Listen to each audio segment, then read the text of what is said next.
Normalmente pessoas que elas vieram de um lar funcional, né? Tiveram pais que tinham um casamento funcional. Como você falou, não tem casamento perfeito, né? Mas tem casamentos que são funcionais. Normalmente essas pessoas, elas têm uma facilidade de se conectar com essas verdades de Deus acerca delas mesmas. São pessoas que cedo na vida, elas acham um rumo. Entende? Normalmente pessoas que vieram de um lar disfuncional, por exemplo, caracterizado por abuso, violência, abandono, alcoolismo dos pais, né? Normalmente essas pessoas acabam tendo uma dificuldade, uma resistência para se conectar com essas verdades de Deus sobre elas mesmas. Às vezes elas têm até uma facilidade muito maior para acreditar nas mentiras, e eu diria que algumas mentiras malignas, muito mais facilidade para acreditar em mentiras do que em verdades.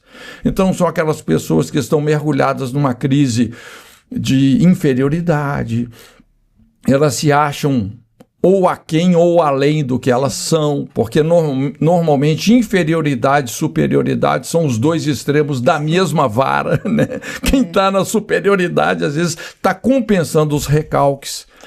Então, você percebe que tem tudo a ver com essa cobertura familiar, né? A questão da identidade, da capacidade moral e emocional também para estabelecer relacionamentos corretos. Outra coisa que a gente recebe também dos nossos pais é uma herança, não é? Do mesmo jeito que tem uma herança genética, uma herança material, tem uma herança espiritual também, né? É verdade, porque quando se fala da genética, tem as doenças que às vezes acabam acompanhando gerações, então eu entendo, tem hábitos que às vezes a pessoa nem conviveu com o pai ou com a mãe e a família vê que ela tinha os mesmos hábitos que aquela outra pessoa. Então, realmente é uma herança genética que vem. Esse conceito, Ana, das heranças espirituais é algo muito poderoso. Lógico, isso é uma área que a psicologia ignora, normalmente a ciência ignora, apesar que hoje a ciência está reconhecendo a importância da espiritualidade. Mas o que a Bíblia ensina é que, assim como a obediência dos pais entesoura as promessas de Deus para os filhos, da mesma forma, os pecados não redimidos dos pais autorizam uma perseguição espiritual de natureza correspondente.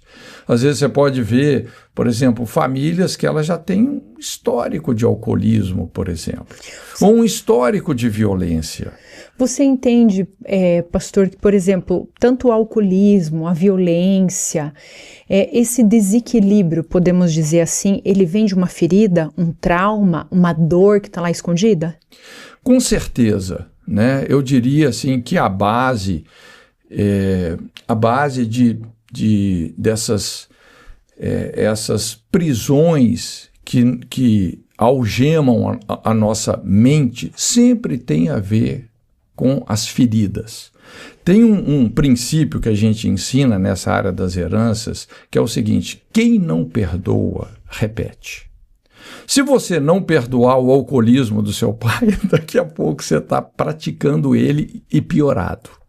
Quem não perdoa, repete. Hoje ainda eu estava conversando com uma pessoa sobre isso, que a pessoa, ela, por exemplo, viu o pai batendo na mãe. E aí ele fala, eu nunca vou fazer isso porque eu vi o quanto minha mãe sofreu. E de repente ele está lá batendo na mulher, repetindo aquele padrão que ele detestava, que gerou dor, que gerou sofrimento. Então é a falta do perdão que faz isso. Exatamente. Ele acaba repetindo aquilo que ele mais repugnava. Você vê, tem uma história na Bíblia, que é a história de Absalão, filho de Davi. Esse cara, ele acabou assassinando o irmão, porque esse irmão, na verdade, era irmão só por parte de pai, abusou da irmã dele. Então ele assassinou. Nossa, ele já fez tinha justiça. Um abuso lá atrás. Ele fez justiça com as próprias mãos e abusou e assassinou esse cara. Ao invés de perdoar, de deixar a justiça lidar com o problema, ele fez justiça com as próprias mãos e cometeu um assassinato. Lá na frente, esse mesmo Absalão, que matou o Aminon, que era irmão, acabou estuprando as 10 princesas do rei Davi. Então, o que ele não perdoou, ele fez 10 vezes mais lá na frente. Você pode observar que todos esses grupos terroristas hoje, você vê, Sendero Luminoso, Al-Qaeda, todas essas histórias, você vai ver que é história de pessoas que foram muito injustiçadas, muito abusadas e ficaram tão feridas, tão amarguradas, que elas se tornaram um agressor de maneira piorada. Na luta pela justiça, eles estão fazendo pior. Fizeram pior. Nossa, é profundo isso, hein? É. Porque isso é uma lei. Isso é uma lei espiritual. Você não quebra a lei é que te quebra. Nossa, é muito profundo isso. É muito profundo. Ô, gente, para quem tá em casa, para você que tá ouvindo meu filho, você já curte esse episódio, você já compartilha. Porque é muito profundo isso que você tá trazendo, pastor. É muito profundo. Isso, assim, mexe com a cabeça da gente. Meu Deus do céu.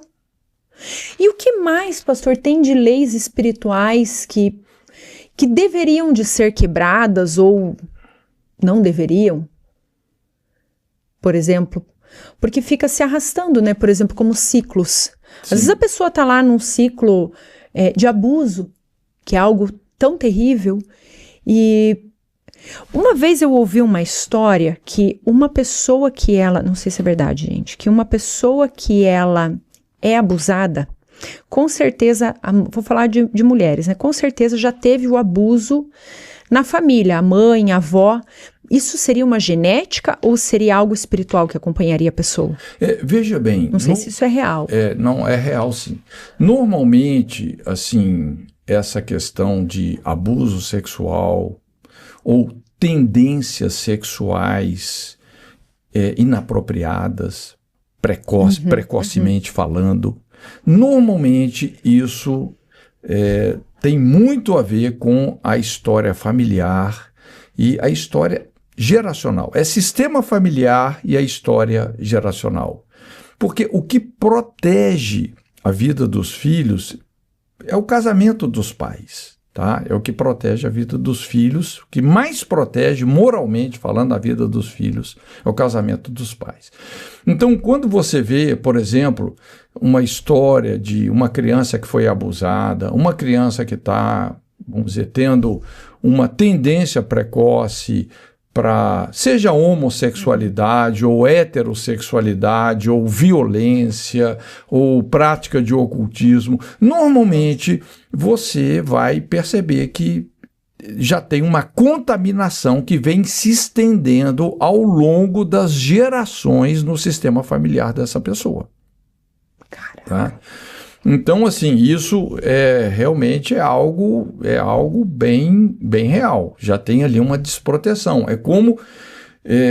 imagina, por exemplo, uma criança, que a gente vê muitos casos assim, né? Uma criança que com 3 aninhos de idade, ela tem prática de masturbação compulsiva. Uma criança com 5 aninhos que já tem tendência homossexual, né? Ou uma criança de 6 anos que pratica violência com requinte de crueldade, né? Você fala assim, puxa, como que isso pode acontecer com uma criança?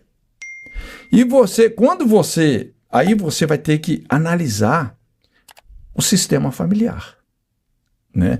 Normalmente, pais problemas... filhos problemas. Às vezes esses problemas estão muito mais nos pais do que nos filhos. Se você gostou desse corte, clica aqui no link ao lado onde está o episódio completo e já vai lá e se inscreve no meu canal.